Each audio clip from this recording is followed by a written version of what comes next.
Round 2 V-League action tonight, and Adam Cooper, the returning Futsalroos for the Vipers, goes up against Toddy Miles Fitzroy. Then in the next clash, we have Jimmy Vathukas trying to impress captain Dino Radzepovic for Metro, going up against one of the informed strikers of the season, Iggy Filipovic. Lucas Krul look to keep Pascoval on winning ways as they go up against the determined human Neshdet Sahim, who haven't got a point yet. It's on the card is Ashburton versus Albert Park, two of the solid dwellers of this season. And then we have the women's action. Marcelo Marquez and Melbourne Uni look to take on former runners-up in the league last season, Richmond FC. And then the young EFA Eagles take on current champions Pascoval FC and Christine Duffy. New look Fitzroy FC takes to the pitch in round 2, going up against Heidelberg FC in their first season in the league. And then Ashburton and Vic Vipers wrap up the card. But before we move on, ladies and gents, let's take a look at the round 1 results from the men's side of things. The Vipers easily defeated Albert Park, as did Pascoval over Ashburton. Metropolitan and Hume played out a thrilling 7-5 result, and Fitzroy were also too good for Mickleham. The first game to kick off round 2 saw the Vic Vipers going up against Fitzroy FC. Fernando De Moraes going head-to-head against his old side. All eyes were on the Brazilian to see how he would cope with the pressure, and he just let Adam Cooper stroll right past him for the first goal of the game, easily striking past Jack Zillies. The Futsalroos really adding another dimension to this Vipers side. In the next run of play, the game was turned on its head as Fitzroy keeper Jack Zillies was sent off for a red card offence, and soon Fitzroy were without a keeper for the whole game after only 5 minutes. Ilhan Altuntas was the unfortunate one to stand in goals, and he copped a wonderful volley from Laban Stringer for the 2-0 result. In the next run of play, Altuntas was unable to clear the ball properly, Stringer getting his second in a matter of minutes. A side ball from Miguel Barrigos fell to captain Johnny Barrientos, and he made no mistake thumping from distance. The Vipers were soon in a commanding 4-0 lead, and Altuntas was back on the pitch, and he lost possession to Cooper yet again, and he hit past new standing keeper Alejandro Ganoyes. Fitzroy were finally on the score sheet as Altuntas made up for his earlier blunders in goals, but it certainly wasn't going to be enough as Johnny Barrientos ran riot yet again, his toe poker damaging the Fitzroy Hearts, and the Vipers were soon looking good for the 3 points. The Vipers weren't done damaging the scoreboard yet. Jason Barrientos was the next to get on the score sheet, joining his brother, making it 7-1 at half-time. If Fitzroy were going to come back, they needed an early goal, and they got their wish through the giant striker Alejandro Ganoyes. The South Americans' failure to get to a ball early allowed Gabriel Echenitis take the ball from behind him and shoot into an open net. With the result all but over, the party tricks could really come out, and Adam Cooper shot into the goal from his own half for one of the goals of the week. Fitzroy looked to salvage their reputation on the scoreboard, and they tried to pass their move away around, only for the ball to fall to keeper Christos Apostolakis to score another long-range goal. Miguel Barrigos then capped off the 11-2 result. You came tonight to play. I know the keeper went off early, but what you've done tonight, you must be all pleased with Vic Vipers. It was a big game. You had to win it. Great start to the season. Yeah, it was. Thank you. It was a really good game for us. We really wanted to get out there and make sure we had get off to a good start and make sure we get all the points we can. Last season we didn't have the best of seasons, but this season we're all back and we're ready to mix it up with the best teams in the comp. So it was a good win, man. Good stuff for us. The second game to take place in round 2 saw relegation favourites Mickleham FC take on one of the title favourites in Metropolitan. The Royal Blues were the favourites for the 3 points, so it was imperative they got off to a fine start, and they certainly were delivered that by Ernie Simsek with a fine finish into the top left-hand corner. Captain Dino Radzepovic and Ernie Simsek linked up yet again to set up Dino's brother Alia Radzepovic, and it was soon 2-0 in a matter of minutes. Simsek and Radzepovic were tearing the game apart. Simsek had a double, and the Royal Blues were certainly looking good for the 3 points. It seemed that after joining from Pascoval, Ernie Simsek has gone from strength to strength in a blue shirt, and he had his hat-trick, albeit in the first half. Dino Radzepovic was trying to catch up to Simsek on the score sheet, and he registered his first of the game. And a 1-2 from Vlado Zoric and Ljubomir Rakovic gave Mickleham their first goal so they could feel like they were in the game, but it was merely a consolation goal. Jimmy Vathukas in his first game of the season had a brilliant shot with the outside of the foot to cap off the 6-1 half-time scoreline. To continue their first half momentum, it was Ernie Simsek, surprise, who was on the score sheet for his fourth of the game, and he put his hand up for man of the match honours. Alex Cobo added one for the highlights reel as he thumped one into the roof of the net from distance. And a delightful throw from Michael Charmy found Thukas' feet, and he made no mistake finishing past Castellan. Mikulam's Aaron Masinovic was able to round keeper Michael Charmy for a fine finish from a tight angle to get his side second, but it was Metro who would have the last laugh, passing and moving the ball around to set up Ali Redzepovic for the 10-2 result. I'm here with one of the star defenders from Metropolitan FC, Gustavo Candalo. Great team performance today. From the outset, he's jumped out of the blocks, raced to an early lead and never headed. Look, we knew this team beat us in the round 22 of the last season, and we knew that we were facing a very hard game, and that was exactly what we did. We tried to keep focus, play simple every time, because these guys are tough physically, and we were missing couple of players today as Tomo and Adam, so finally we did it. We got the result. Through the middle and tees, saved by Blade.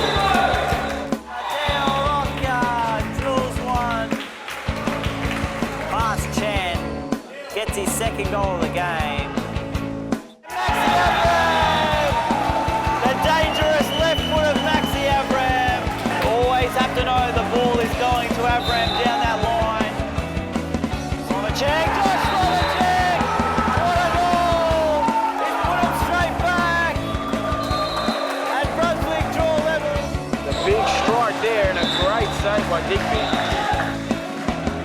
My name is Kay, and you're watching the Football Town Show. Go Futsal! Welcome back to the round 2 edition of the Football Town Show, ladies and gents, where we look at the last 2 men's clashes of the night. And the next game on the card saw Pascoe Vale FC, the current champions, go up against last season's FOS Cup finalists in Hume FC. These two always put on a great show, and there was drama from the outset as a cross-in from Andre Kara was deflected in by Hume captain Reza Kukuloglu.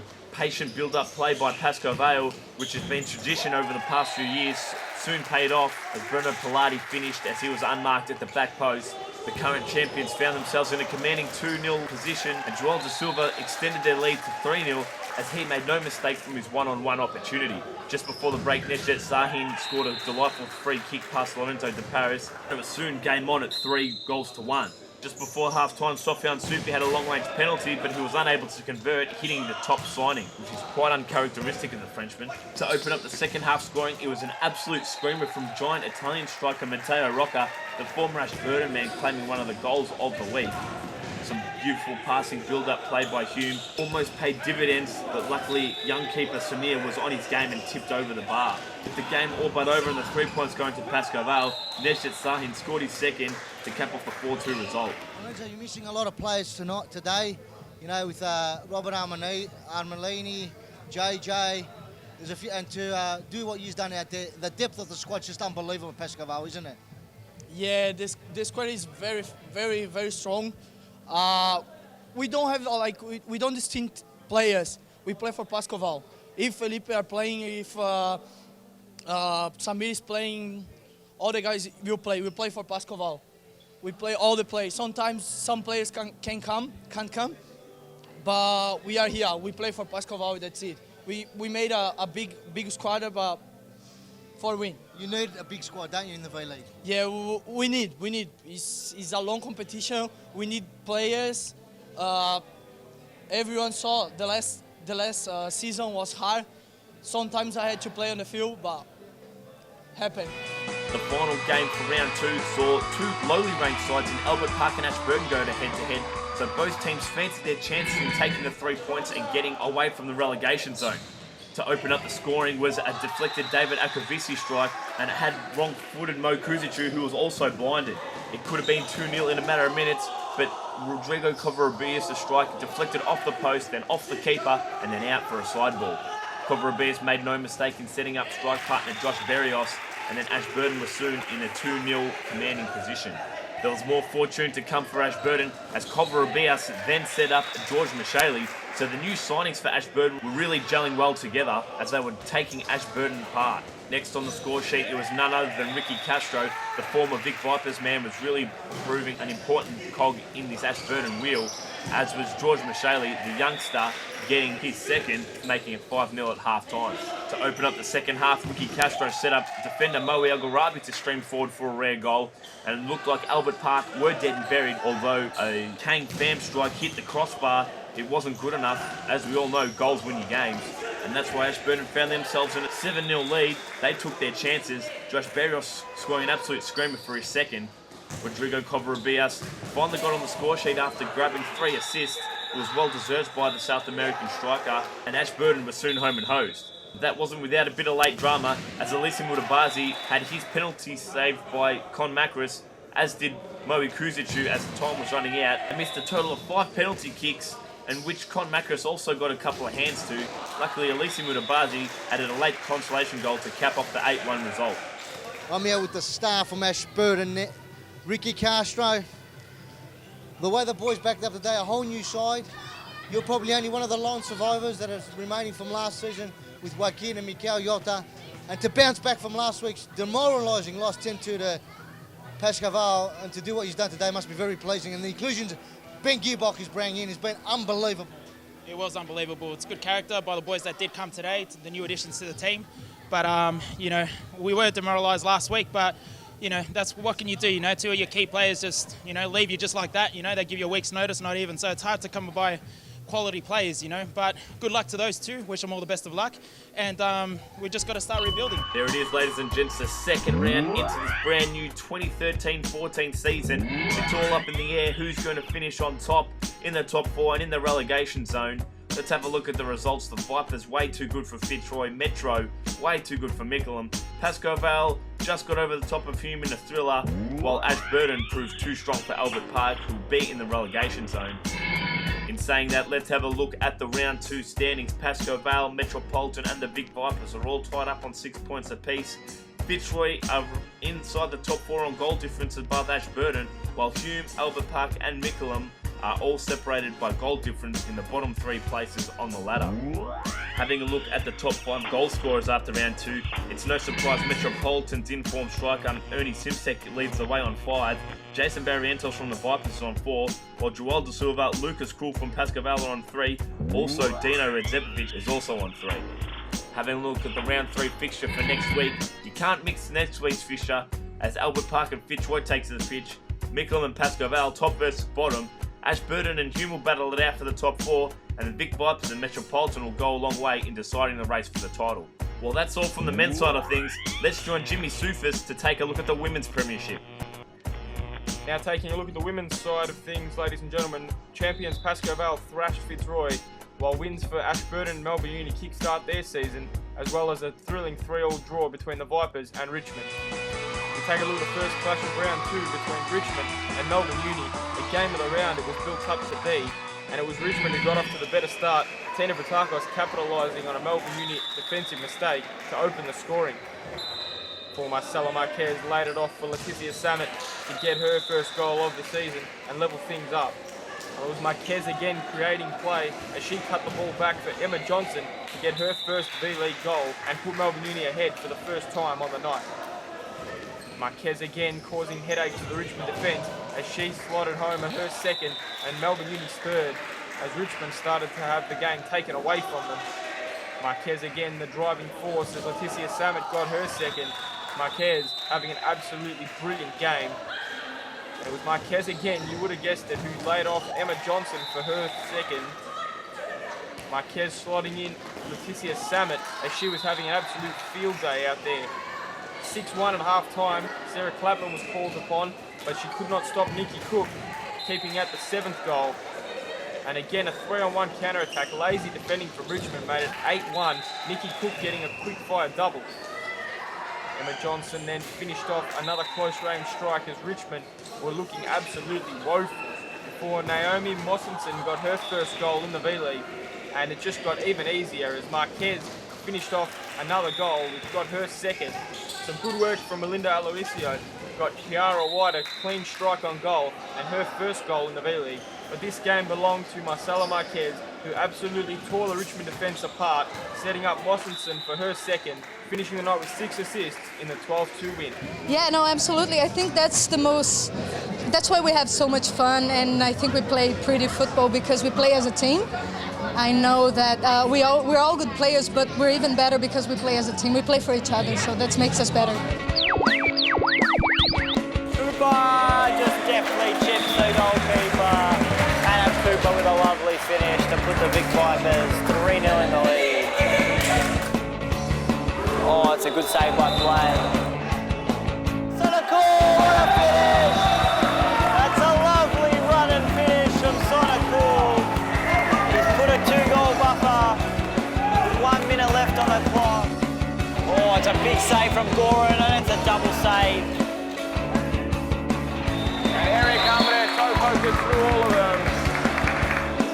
Their firepower really coming off. Hi, I'm Nat. You're watching the Football Town Show. Go Futsal!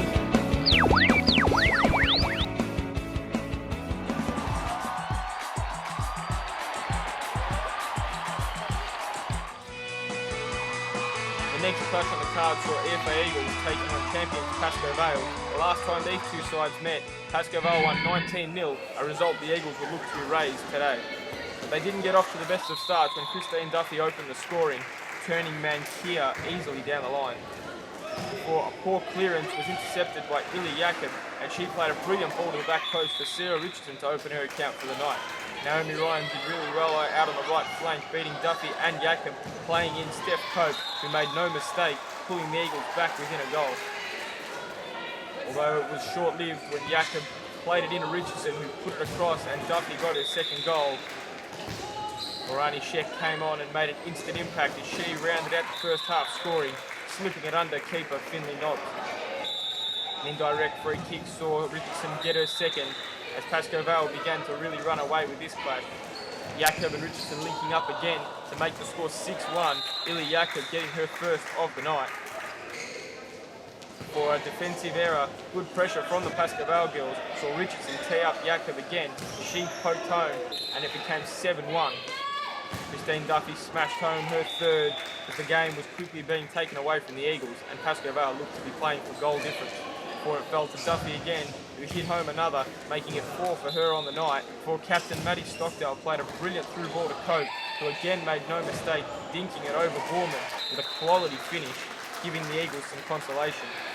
A good ball from 13-year-old Molly Burke set up Stockdale to get her first goal as the Eagles mounted a late fight back, but it was never going to be enough.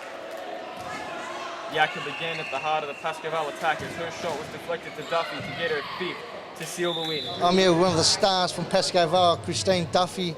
Comfortable win out there today, seemed very easy for you girls. 2 great wins to start the season, 12-0 last week and 10-3 tonight. Morale must be up at Pascoe Vale. Yeah, we're playing really well with the girls. We've finally got it all together, and I think the championship win last season gave us a good boost of confidence. A little bit disappointing in the cup, in the WFI's Cup. You got knocked out in the semi-final. Yeah, we had a few tired legs, a few tired girls, and not a lot of players, but I guess you got to lose to learn new things, so I guess it was a good learning experience, if nothing else. The next clash on the card saw 2 newly formed teams in Fitzroy FC taking on Heidelberg FC. Both sides would get to register a point, and it would be equally more difficult in this one. Taylor Metaxas had her early strike saved by Mitkovsky before Lisa Woods on the break played a great ball across to Stacey Papadopoulos, and she really should have scored, hitting the upright. Juliet Brown played a 1-2 with Papadopoulos again, but it was saved by Mason Jones, their former teammate. Late in the half, Papadopoulos also rattled the upright once again and had an effort cleared off the line as Fitzroy looked to be dominating. Deadlock was finally broken by Anthea Ranieri, poked it past Mitkovsky for their very first goal in the V-League Premiership, and they would look to continue the momentum. Juliet Brown had her effort saved before the lively Stacey Papadopoulos finally got her goal to level things up again. With the score deadlocked at 1-1, Juliet Brown won the ball and Papadopoulos had a point-blank effort saved by Mason Jones. Heidelberg was still gunning for the win and Ali Torre almost took it as she pulled one wide before Lisa Woods laid it across to Emily Southwell, who returned the favour, and Woods put it away to put Fitzroy in front to seal their first 3 points of the season. Of course, I'm here to stay. Yeah. It's good fun coming down and playing with these girls, and I always find it a lot of fun and I enjoy it. So obviously, I'll be here every Friday playing. Final clash of the night saw rejuvenated Ashburton FC take on FOS Cup finalists, the Big Vipers. With plenty of new players coming into the Vipers squad, they still had Kat Smith at the helm and Jess Byron, who came in late in the season, and she opened the scoring for the Vipers, who would be looking to build a big season ahead. Lee Barrett then split the wall and levelled things up from a free kick, in her first of the night and keeping Ashburton in the game. Byron then played a good ball to Kat Smith, who flicked it through the first game of Melanie Camilleri to get her first goal of the night and put the Vipers back in front. Rania Hatzapoulos was then caught in possession, and Kat Smith made the most of the opportunity, lulling the keeper in and then playing in Camilleri for her second as the Vipers opened up a 2-goal lead. Hatzapoulos then made up for her earlier error, cutting out a pass and then slotting in first game of Natasha Lucy, who calmly finished past Salama to keep Ashburton in the hunt. Late in the half, Kat Smith found Jess Byron open at the back post, and she made no mistake finishing her second to restore the Vipers' 2-goal lead going into half-time. Trailing 4-2, Ashburton got off to the best possible start in the second half as Lucy got her second goal, as she looked a genuine goal scorer for the Green Machine. And no surprise, it was Lucy and Barrett linking up again as Natasha Lucy completed a debut hat-trick to give Ashburton a well-deserved draw. I'm here with Natasha Lucy from Ashburton FC. Natasha, personally a great game for yourself. First Women's V-League game, 3 goals. You must be very pleased. Yeah, I am. We're coming into the season, first game, and it was great finish for all of us. You got off to a good start early on, 1-0. Then you got a bit complacent, and they kicked a few goals. And to come back from 4-2, you must be pleased with it. It was a great team performance from that situation. Yeah, look, it was to be 4-2 down and to come back and end up drawing 4-all. It's a great effort. Well, there we go, ladies and gents. Round 2 done and dusted. Men's, women's, it's all over. As we have a look at the final results for the women's, Melbourne Uni had a surprising 10-goal win over Richmond. Pascoe thumped the Young Eagles, who will be better for the learning experience. Fitzroy defeated Heidelberg in their first game of the season, and the Vipers and Ashburton couldn't be separated at 4 goals apiece. Taking it to round 2 ladder on the women's side, Pascoe and Melbourne Uni are locked at 6 points apiece. Ashburton have turned their fortunes around from last season. They're sitting in 3rd position, while Fitzroy round out the top 4. Richmond, Heidelberg and the Eagles are all in the bottom 3 positions. Richmond will have to get the ball rolling soon if they're to make a challenge for this season's title. Let's take a look at the race for the Golden Boot. Christine Duffy leads the way on 8 goals, followed by teammates Illy Jacob on 6 and Sarah Richardson on 4. Nikki Garner and Paula Vaguero round out the top 5 on 3 goals apiece. Taking a look at the round 3 clashes for next week's Football Town show, Ashburton and Richmond will be a cracker. Melbourne Uni and Pascoe will battle it out for the top position. Fitzroy and the Eagles go head-to-head in the new established sides in the league, and Heidelberg and the Vipers wrap up the card. As always, ladies and gents, thanks for joining us. Let's go to Goal of the Week.